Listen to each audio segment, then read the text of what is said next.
Harper Audio presents Sweet Dreams by Rachel Hawthorne. Performed by Tavia, Gilbert. Chapter 1. So, what are you and the main squeeze doing over winter break? We were definitely not going to be doing any squeezing, although I wasn't ready to admit that yet. Not to anyone, not even Mel, the closest thing I had to a best friend on campus.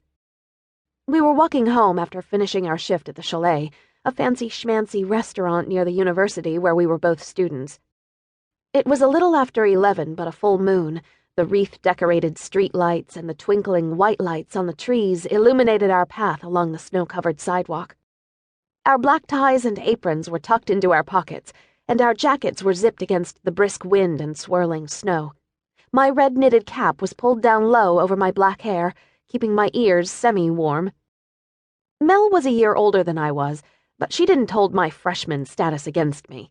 Besides, after only one semester, I was a mere 3 hours short of being a sophomore myself, having placed out of some courses and then carrying a full course load.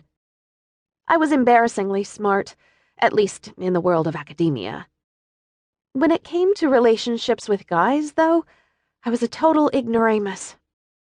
Case in point, today was the beginning of winter break, and my first boyfriend ever was at that very moment flying the friendly skies, heading to Australia without me. I'd met Rick the day I moved into Wilson Hall. He'd helped unload my boxes from my parents' car, teasing me the entire time because I had so much stuff. He was a minimalist who boasted that he could fit his life into one box. He'd never met a single-purpose item that he liked. We'd spent the semester hanging out together, being a couple. We lived in the same co-ed dorm, which made it convenient.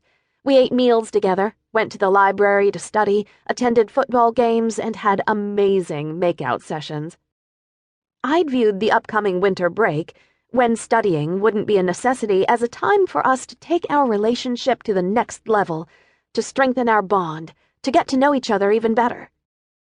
But right before finals, he'd begun to question whether or not we were really working as a couple. I was crushed, but I was determined to handle it maturely. We'd hugged, I'd cried, and even I had to admit that something was missing. But what exactly, I didn't know. In retrospect, I suppose you should know someone well before you jump into a relationship, and a guy's box-hauling skills may not be the best indicator of your compatibility. Even if he is cute, with a slow-to-curl-up, sexy smile. So Rick had suggested we split up for a while. We'd stay friends, maybe we'd get back together. At that point, I really didn't know. Or maybe I just didn't want to face the truth. The timing of this decision couldn't have been worse. I thought we were going to spend the entire winter break together, so I told my parents that I was staying on campus.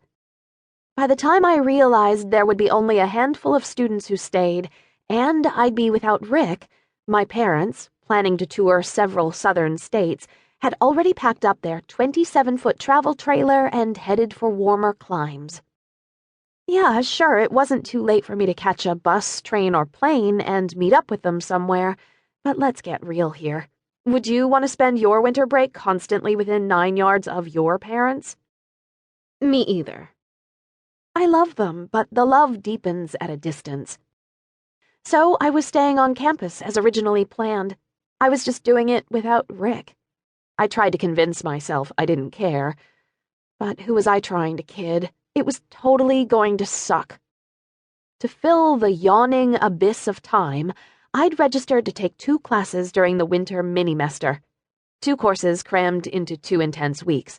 I was actually kind of looking forward to it, viewed it as a challenge to have to concentrate so intently on the studies. I know, I'm strange, but I didn't have anything better to do, and in the long run, if I stayed on my graduation plan, I'd finish at least 1 semester early. Plus, I needed to work, and had asked for some extra hours. If I could grab enough shifts, and if the tips from the incoming tourists were as generous as I'd heard they'd be, maybe I could save up for a spring break trip. Do my own version of getting away from it all then. Provided Rick and I didn't get back together. Oh, no, Mel said, suddenly taking my arm and turning me toward her. I know that look. Alyssa, did you guys break up? What? No, absolutely not. I felt as though I was in a Shakespeare play, protesting too much and hoping she wouldn't notice. Rick and I had agreed not to tell anyone, just in case we got back together. It would be less awkward around our friends that way.